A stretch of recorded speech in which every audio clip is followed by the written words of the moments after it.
ओम नमो भगवते वासुदेवाय नमः।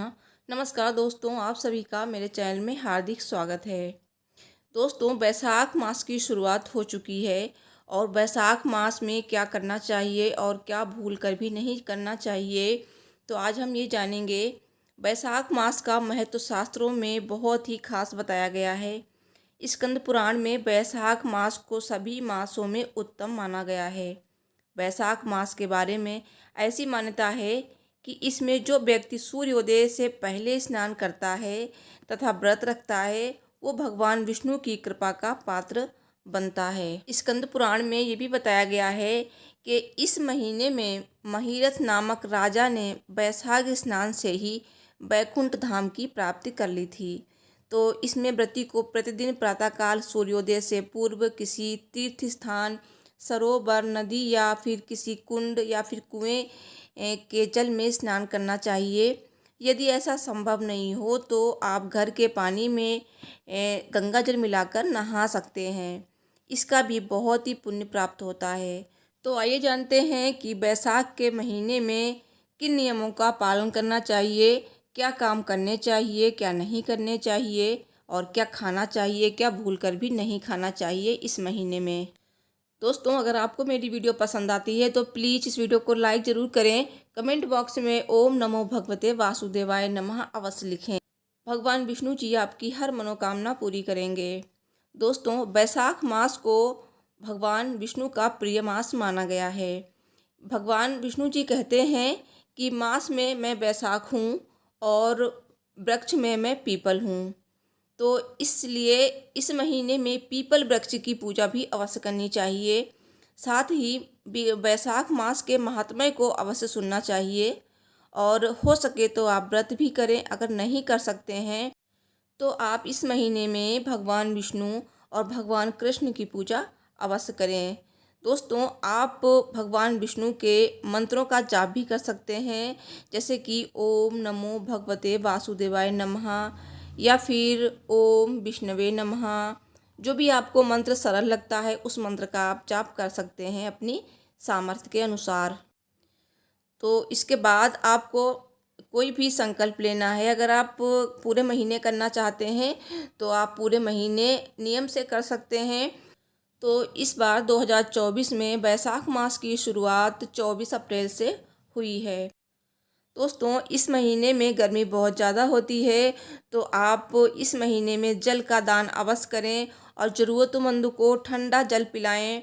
साथ ही आप इस महीने में पंखा, खरबूजा या फिर अन्य मौसमी फल और अन्न का दान आप अवश्य करें।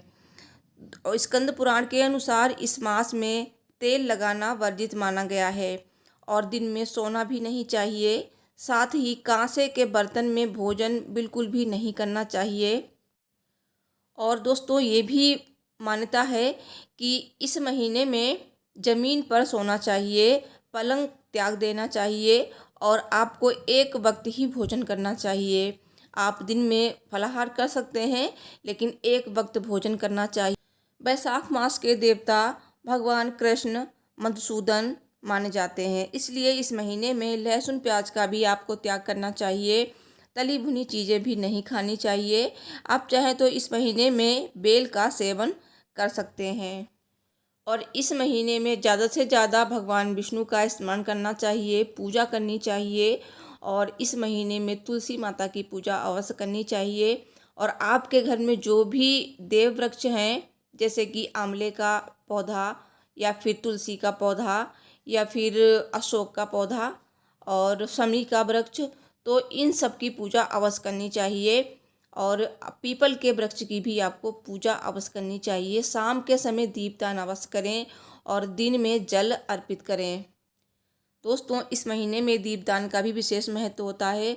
तो आप इस महीने में अपने घर में द्वारे पे यानी कि मेन गेट पे दीपदान कर सकते हैं और जो भी देव वृक्ष हैं उनके पास भी दीपदान अवश्य करें। दोस्तों, बैसाख मास में कई तीज त्यौहार आते हैं और इनमें जैसे अक्षय तृतीया है, परशुराम जयंती है, एकादशी हैं। तो बहुत ही ज़्यादा महत्वपूर्ण ये महीना माना जाता है और इस महीने में अत्यंत शुभ कार्य करना बहुत ही फलदायी, मंगलकारी माना गया है।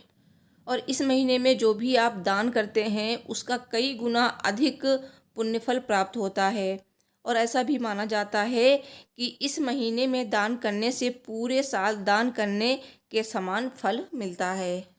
बैसाख के महीने में भगवान विष्णु को तुलसी दल जरूर अर्पित करें, साथ ही सत्तू और तिल का भोग भी लगाएं। इससे भगवान विष्णु की आपको असीम असीम अनंत कृपा प्राप्त होगी, क्योंकि भगवान विष्णु जी को तुलसी जी बहुत ही ज़्यादा प्रिय हैं। और दोस्तों, इस महीने में सोना चांदी खरीदना भी शुभ माना जाता है। कहते हैं कि घर परिवार पर साल भर माँ लक्ष्मी की कृपा बनी रहती है। और इस महीने में जल का दान करने से सारी जीवन में जो परेशानियां चल रही हैं वो समाप्त हो जाती हैं। और इस महीने में भगवान विष्णु की कथाओं का श्रवण करना चाहिए, पठन करना चाहिए। साथ ही आप इस महीने में गीता का पाठ कर सकते हैं, या फिर राम रक्षा स्तोत्र का पाठ कर सकते हैं, या फिर आप सूर्यदेव को जल अर्पित करते समय आदित्य हृदय स्तोत्र का पाठ भी कर सकते हैं। और जब आप सुबह में सूर्यदेव को जल अर्पित करें तो आप सूर्यदेव के मंत्रों का जाप अवश्य करें, जैसे कि ओम सूर्याय नमः, ओम आदित्याय नमः, ओम भास्कराय नमः, ओम गृहिणी सूर्याय नमः। तो इन मंत्रों का जाप आप कर सकते हैं। और हो सके तो आप सूर्योदय के पहले उठें बैसाख महीने में और उगते सूर्य को अर्घ दें।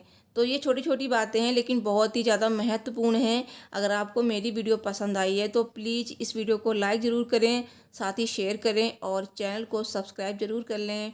Thanks for watching. हर हर महादेव। जय माता दी।